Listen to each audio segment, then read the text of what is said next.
Right now, there's a scent surrounding your body that a stranger could detect from across the room, and you have absolutely no idea it exists. It sounds almost paranoid to say out loud, but it's true.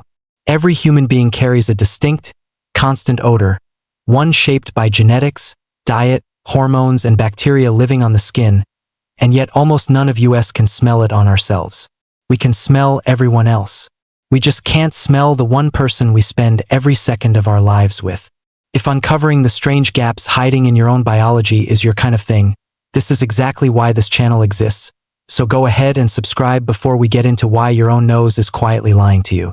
To understand why this happens, you first have to understand what smell actually is, biologically. Every scent you notice is really your brain detecting a change, a new chemical signature entering the environment that wasn't there a moment before. And that single detail is the beginning of the entire mystery. Here's the first thing that reshapes everything. Your nose isn't built to monitor constants. It's built to detect differences. Walk into a bakery, and the smell of fresh bread hits you immediately. Stay in that bakery for 20 minutes, and the smell seems to fade, even though the bread is still right there, still producing exactly the same chemicals in exactly the same concentration. Nothing about the bread changed. Your perception did.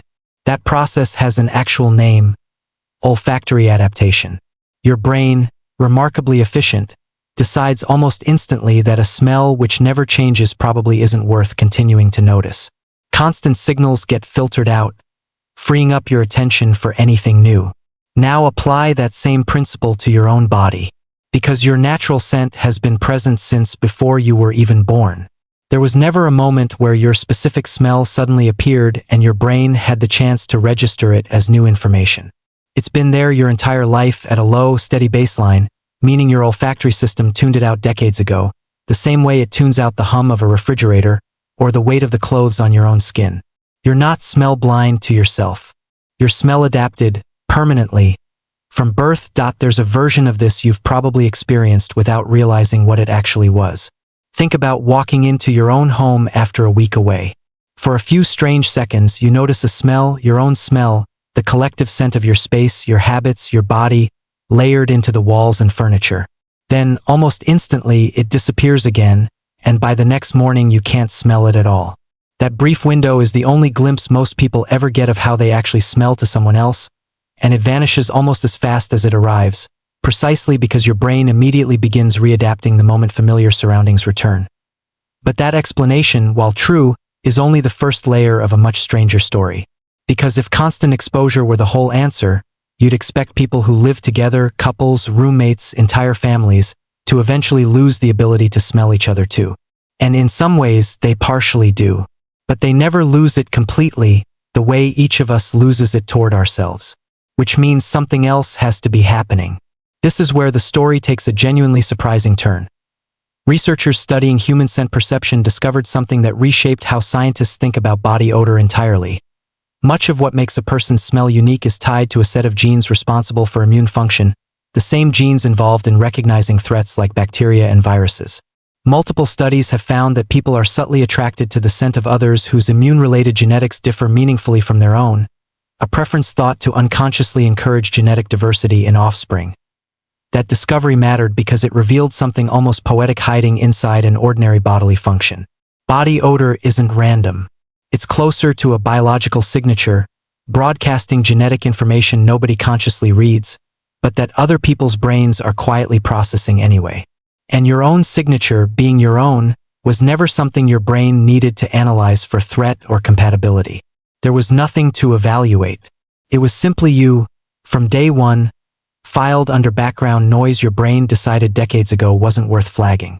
Think about that the next time you catch a hint of your partner's shampoo across a room, but never notice your own. Their scent is new information. Yours is furniture. It even explains a small, oddly universal anxiety almost everyone has felt at least once, that nagging worry, right before walking into a crowded room, of whether you smell fine with absolutely no reliable way to check for yourself.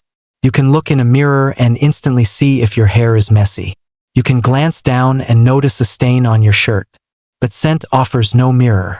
Your own nose simply refuses to report on the one subject it has the least objectivity about, leaving you to rely on secondhand clues, a partner's reaction, a friend's expression, a stranger stepping back half a step, just to guess at something everyone around you already knows instantly and effortlessly. There's an even stranger wrinkle buried in this story. Body odor isn't actually produced by sweat itself. Fresh sweat is almost entirely odorless. The smell most people associate with body odor comes from bacteria living on the skin, breaking down compounds in sweat and releasing the chemicals your nose actually detects, which means the scent surrounding you right now isn't purely human. It's a collaboration, an entire invisible ecosystem of microorganisms living on your skin, quietly manufacturing a smell unique to you, using ingredients your own body provides. And every person's skin hosts a slightly different bacterial population, shaped by diet, hygiene habits, climate, even stress levels, which is part of why identical twins, sharing nearly identical genetics, can still smell subtly different from one another. Your scent isn't just biology. It's an ongoing negotiation between your body and trillions of microscopic organisms you'll never see and can never fully control. There's a practical side to all of this that most people never connect back to the science.